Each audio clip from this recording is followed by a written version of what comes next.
السلام علیکم ورحمۃ اللہ وبرکاتہ۔ عزیز ساتھیوں، الحمد للہ ثم الحمد للہ، اللہ تعالیٰ کے فضل و کرم سے آج ہم اپنی بہتری کے لیے، اپنی آرگنائزیشن کی بہتری کے لیے، دین کے کام کی بہتری کے لیے مل کر کچھ سیکھیں گے۔ ہمارا آج کا ٹاپک ہے تنظیم کی اہمیت اور قیادت کے شخصی اوصاف۔ عزیز ساتھیوں، آئیے بات کو یہاں سے شروع کرتے ہیں کہ تنظیم کسے کہتے ہیں، اس کی اہمیت کیا ہے۔ ان سوالوں کا مختصر جواب یہ ہے کہ نمبر 1، وہ کام جو افراد الگ الگ نہیں کر سکتے ہیں، وہ کام تنظیم سر انجام دے۔ نمبر 2، ایک اور ایک کو جمع کر کے 2 بنانا تنظیم کا کام نہیں ہے، بلکہ ایک اور ایک کو 11 بنانا تنظیم کا مقصد ہے۔ نمبر 3، تنظیم سے مراد لوگوں کا وہ مجموعہ ہے جو کسی مقصد کی خاطر جمع ہو۔ اس گروہ کا طے شدہ نصب العین ہو، نظم و ضبط ہو، دستور ہو۔ نمبر 4، تنظیم مقصد حاصل کرنے کا ذریعہ ہے، تنظیم پلیٹ فارم ہے۔ اسلامک تنظیم کے عناصر اور شعبے یعنی اسٹرکچر اور ڈپارٹمنٹس۔ 3 basic units of an Islamic organization. عزیز ساتھیوں، اسلامک تنظیم مثلاً جیسے HNI ہے، اس کے 3 عناصر: نمبر 1 قیادت ہے یعنی لیڈرشپ، نمبر 2 شورا ہے یعنی کنسلٹنسی، نمبر 3 ممبرز ہیں۔ 3 basic departments of an Islamic organization یعنی اسلامک تنظیم کے 3 بنیادی شعبے: نمبر 1 دعویٰ ڈپارٹمنٹ، نمبر 2 تربیت ٹریننگ ڈپارٹمنٹ، نمبر 3 تنظیم ایڈمنسٹریشن ڈپارٹمنٹ۔ عزیز ساتھیوں، حلقہ نور الایمان یورپ میں اسلامک آرگنائزیشن یعنی تنظیم ہے جو اپنے نصب العین اللہ کی رضا اور آخرت کی کامیابی کے حصول کے لیے جد و جہد کرتی ہے۔ آئیے اس وقت ہم لٹریچر سے استفادہ کریں گے۔ خرم مراد صاحب کی تحریر ہے، ان کی کتاب تحریک اسلامی اہداف اور مسائل سے۔ یہ تحریر اجتماعی زندگی کی ایک اہم حقیقت بیان کرتی ہے جس سے ہم بہت کچھ سیکھتے ہیں۔ مصنف نے لکھا کہ 2 انسان کبھی بھی بالکل ایک جیسے نہیں ہوتے، جس طرح کہ ہم دیکھتے ہیں۔ جبلت اور مزاج مختلف، افتاد طبع مختلف، صلاحیت و استعداد مختلف، انداز و اطوار مختلف، تعلیم و تربیت مختلف، ماحول و ماضی مختلف، سوچ سمجھ اور رائے مختلف، مقاصد اور آرزوئیں مختلف، تجزیہ و تعویل، بیان و کلام مختلف، اندر و باہر کی دنیا مختلف، شکل اور رنگ مختلف، یہاں تک کہ انگلیوں کی لکیریں بھی تمام انسانوں کی مختلف ہیں۔ اس طرح سے مختلف 2 انسانوں کو ایک شیرازے میں منسلک رکھنا، ایک راہ پر اور ایک منزل کی طرف گامزن رکھنا، ان کی استعداد و صلاحیت کو بروئے کار لانا، ان کی کمزوریوں اور غلطیوں کا ازالہ کرنا، ان کو ایک دوسرے کے ساتھ جوڑنا اور سارے اختلافات اور ناگواریوں اور افتراق کے بھرپور مواقع کے باوجود جوڑے رکھنا، یہ کوئی آسان کام نہیں، بلکہ شاید دنیا کے مشکل ترین کاموں میں سے ایک کام ہے۔ یہ کام کوہ کنی کر کے جوئے شیر لانے سے کم نہیں، جڑنا اور جڑے رہنا پہاڑ اٹھانے سے زیادہ گرا ہے، اور بکھر جانا پلکتے جھپکتے کا کام۔ اس کے باوجود اگر اتنے مختلف نوع انسان مجتمع ہو جاتے ہیں، تنظیم کے شیرازے میں منسلک ہو جاتے ہیں، اجتماع و تنظیم کے بل پر اتنے بڑے بڑے اور محیر العقول کارنامے سر انجام دے لیتے ہیں، تو یہ یقیناً اللہ تعالیٰ کی نشانیوں میں سے ایک نشانی ہے۔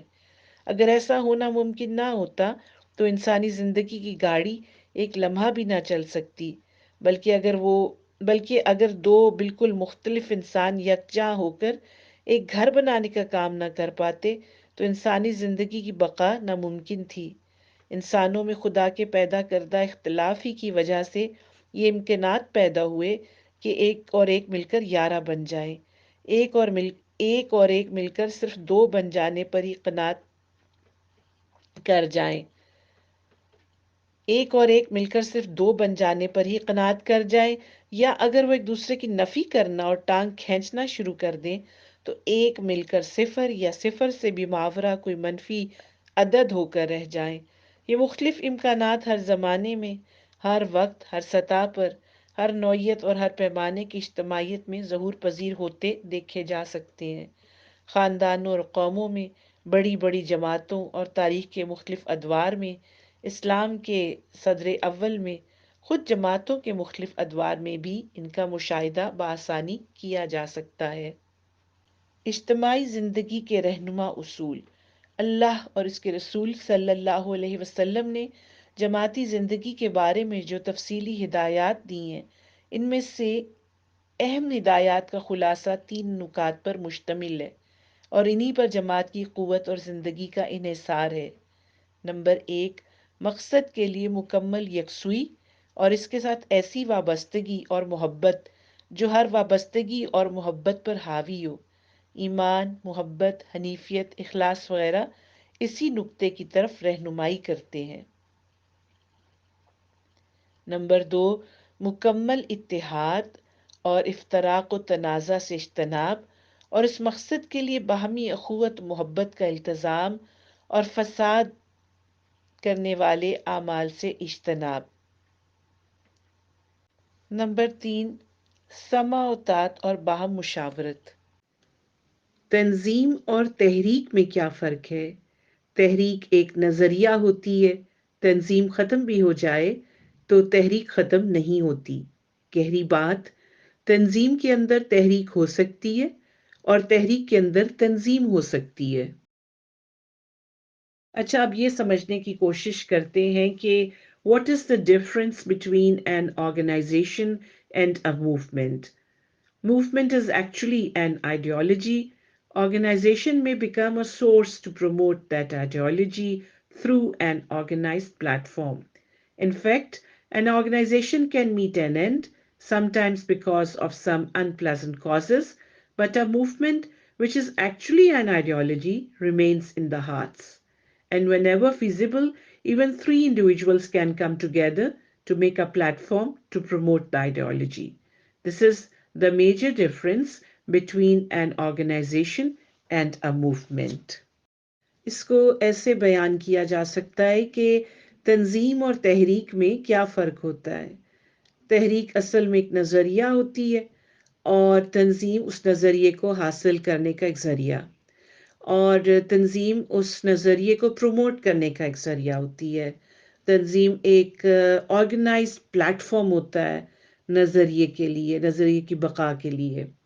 اور بعض اوقات ایسا ہوتا ہے کہ تنظیم بعض ناخوشگوار حالات کی وجہ سے یا ختم ہو جاتی ہے یا ختم کروا دی جاتی ہے، لیکن جو تحریک ہوتی ہے وہ تو چونکہ ایک نظریہ ہے اور نظریہ دلوں میں بستا ہے، تو اس لیے وہ دلوں میں ہوتا ہے، اور جب حالات خوشگوار ہو جائیں، حالات دوبارہ سازگار ہو جائیں، تو چاہے وہ 3 افراد کے دلوں میں نظریہ بستا ہو، وہ جمع ہو کر دوبارہ اپنے اس نظریے کو پروموٹ کرنے کی کوشش کر سکتے ہیں یا کرتے ہیں۔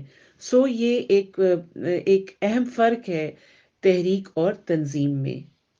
اسی موقع پر اس پوائنٹ کا اظہار کرنا بے جا نہ ہوگا کہ جو افراد تنظیم کو اس لیے بناتے ہیں تاکہ وہ اپنے نظریے کو پروموٹ کریں، تاکہ وہ اپنے نظریے کا پرچار کر سکیں، اپنی نظریے کی بقا کے لیے وہ سٹرگل کرتے ہیں، دراصل وہ اپنی دلی وابستگی اور اپنی عقلی وابستگی کا یوں اظہار کرتے ہیں۔ یعنی آرگنائزیشن جو ہے وہ ایک اظہار ہے اپنے نظریے سے دلی وابستگی اور عقلی وابستگی کا۔ What is the importance of an Islamic organization in current times؟ عزیز ساتھیوں، اس کا جو جواب سمجھ آتا ہے وہ یہ ہے کہ while living in Europe, Muslims need collective efforts for ensuring the recognition of their identity in all sectors of life. An Islamic organization provides a platform for this respectable mission.